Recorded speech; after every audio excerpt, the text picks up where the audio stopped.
The third thing that I want you to do in that 5 minutes after the meeting is what I call afterglow, or it could be aftergrow. But it's the time when you put the lock on things. When you come in early and you talk to people and you start a conversation, you can then put a bookmark on that in your mind, set it to the back of your mind for now, concentrate on worshiping the Lord, sing to the depth of your being, nod your head, take notes, encourage the preacher by giving some feedback. If yours is an amening church, then be an amen church. I grew up in a church. There was one dear brother who loved the Lord so deeply, and he always sat at the back, and I knew that he'd say amen at some point in the middle of the sermon. And that was meaningful to me as a child. I don't know why more people weren't saying amen.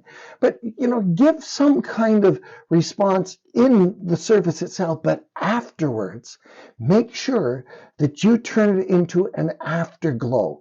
Don't walk out of the auditorium and say to people, hey, what about my sports team losing last night? Wasn't that a terrible thing? And that's not the time to talk about that.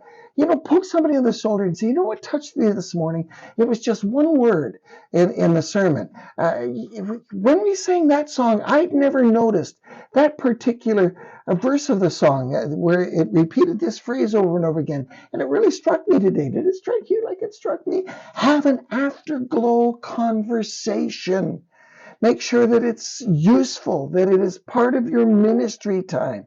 After the final amen, it isn't over, because you have the opportunity to find some people that you can share with, maybe somebody you've never met before, maybe somebody you started the conversation with and said, let's continue this after the meeting.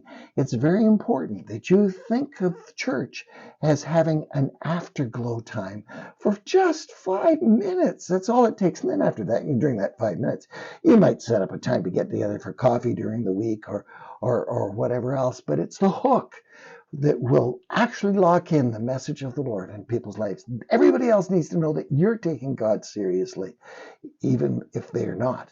And you hope that they will more and more. And of course, some are taking him as seriously as you are. So let that be a glowing thing that will help you grow in your own life.